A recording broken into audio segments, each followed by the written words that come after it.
You're going to see a short story written in 1970 and hear it narrated by its author, Raymond Elkin, who dedicates this video to people who have problems reading written text. The Scars of Mariana Vincentini, a short story written and narrated by Raymond Elkin. When one saw her for the first time, one noticed immediately the veil she wore. Why did she always wear a veil? No one ever really asked her, but the question remained the same. Why did she always wear a veil? All sorts of conjectures were made. Someone dear had died. She had scars on her face, possibly from a car accident. She was someone known throughout the world and wanted to remain anonymous. She was hiding from the mafia. When asked, the priest never answered. He simply looked away to the distance. In fact, he did not know the answer. Only the Italian attorney knew the answer, because when he took over his father's practice, his father told him all the secrets hidden away over the years. Mariana Vincentini was buried in Nice. There was no one at the funeral except the priest and her attorney from Italy. She was 92 years old when she died. She had been living in Nice on the French Riviera for the past 40 years, but she had not become a French citizen. She was still Italian.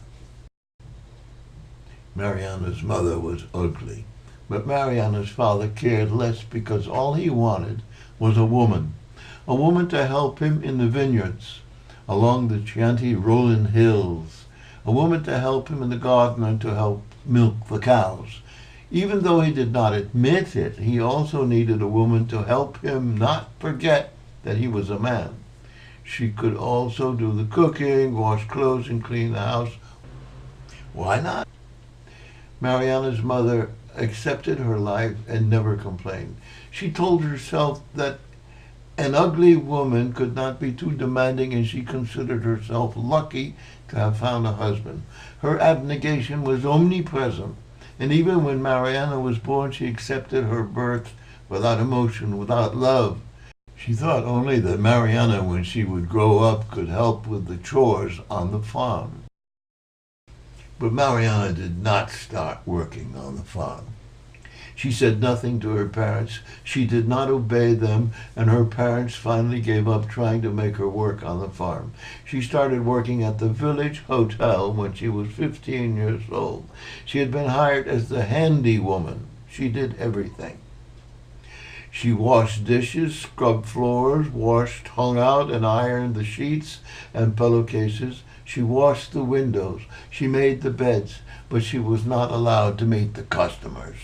Mariana had inherited her mother's ugliness. She could not be permitted to meet the customers. Mariana was ugly, but she had a beautiful body.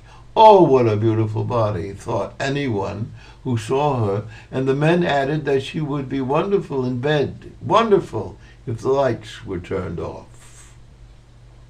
When Mariana was 18 years old, she knew everything there was to be done in the hotel. The kitchen, the rooms, the sheets and pillowcases, the wine cellar, the food storage, and finally even the hotel's accounting system. Not pretty enough to meet the customers, Antonio Vincentini often told his parents, who owned and ran the hotel.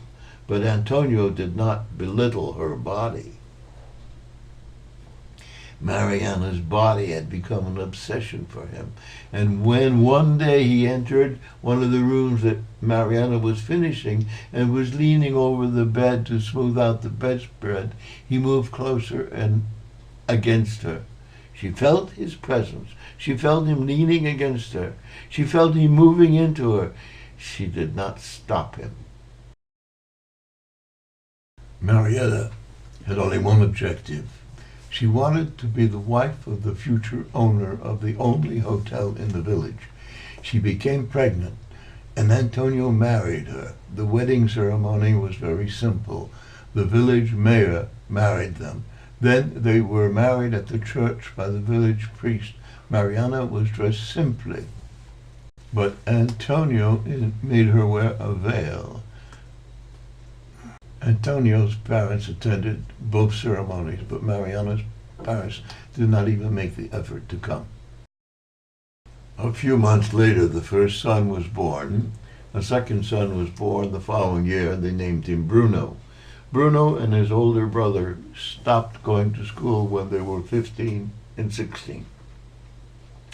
Antonio's mother died 3 years after the marriage, and his father 2 years later. Antonio inherited the hotel, but he needed Mariana to help him and the brothers to run it. A freeway was built almost in front of the hotel, and Antonio decided to enlarge and modernize it. Mariana studied their financial situation, studied how they could reimburse a loan from the bank. She told Antonio that they could do it, and Antonio went to see the bank people and got a loan. Their roles had been reversed. She made the decisions, and he carried them out. From a one-star hotel, it became a three-star hotel, and the new freeway brought a lot of customers.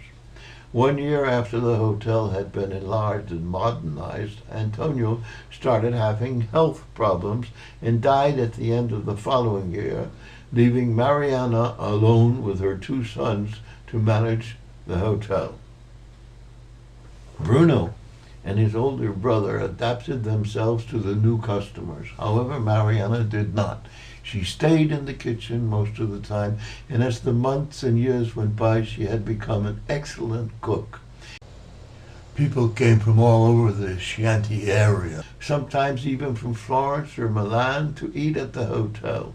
But no one ever saw Mariana. She never met the customers. She was too ugly. There were 2 girls from the village who helped Mariana in the kitchen. They made fun of Mariana behind her back, but flirted with Bruno and his older brother. Mariana's 2 sons were worried because they were ashamed of their mother. We can't let her meet the customers. If only she would agree to retire and let us take over the hotel. Bruno and his older brother assured themselves that they could run the hotel without their mother's help.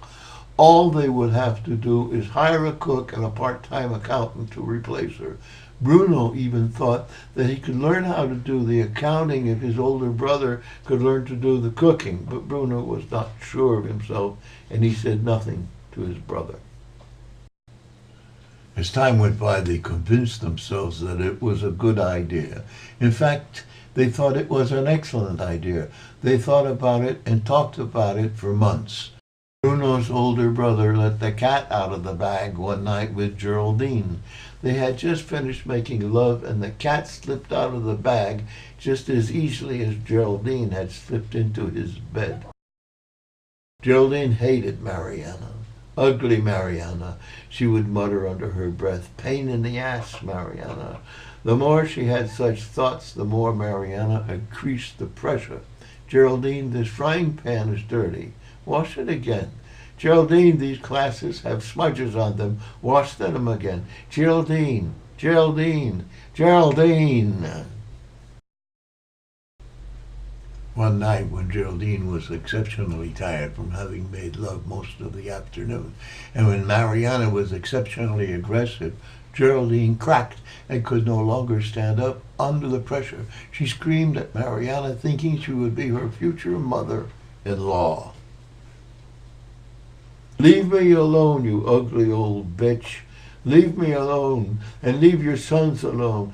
Go into retirement and let your sons take over the hotel. You ugly old bitch. All they want is to get you out and take over the hotel, you ugly old bitch. Ugly, ugly, ugly. Mariana took her apron off and hung it on the wall hook. Well, Geraldine, since my sons want me to retire, I'm going to do just what they want. Mariana walked out of the kitchen, went up to her room, and put some things in a suitcase. She met no one when she went down the back stairs to the garage where her car was parked. The next day she called her sons. Has Geraldine left yet? She asked. Listen, Mom, Geraldine did not mean to hurt you. Her words just ran out of control and... But before he had finished his sentence, Mariana had hung up. Since Mariana was absent and there was no one to replace her to do the cooking, they had to temporarily close down the restaurant. Bruno and his older brother started canceling reservations. 3 days later, Mariana called her sons again. "Has Geraldine left yet?" she asked. "Listen, Mom, Geraldine did not mean to hurt you. Her words just ran out of control and..." But before he had finished his sentence, she had hung up again. The next morning, she went to see an attorney in Florence. "But Mariana," the attorney said, "you don't really want to disinherit your sons." "I want to sell my hotel. I think I have the right to sell it. I'm the owner, am I not?" "Yes, Mariana, you're the owner, but what will become of your sons?" "I don't have any sons. I only have possible future daughters-in-law who will not get 1 cent from me." "So, Mariana, you really want me to sell the hotel?" "Yes. Sell it and inform my future daughters-in-law and their future husbands only after you have sold it." "And the money?" he asked. "Open an account for me and manage it. You can invest for me, and of course you'll take your commission. Do you agree?" "Yes, Mariana, I agree." Mariana Vincentini left Italy, moved to Nice, and lived until 92 years of age.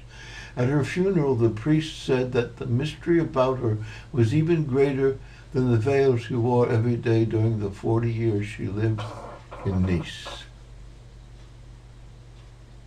The attorney from Italy took a last glance at Mariana's coffin, and with the death certificate translated into Italian in his briefcase, he took the train back to Italy, where he would close Mariana's account. The money that had been invested over the past 40 years brought in excellent dividends, some of which Mariana took to live on, and the rest was reinvested. Mariana had designated 2 orphanages, one in France and one in Italy, as the beneficiaries of her estate. The end.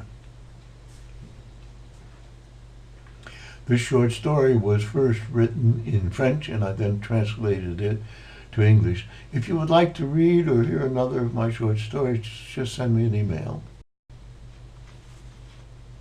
elkinshortstories@yahoo.com. Thanks to all of you who have read or have listened to this short story. I really appreciate it. If you have any comments, let me know.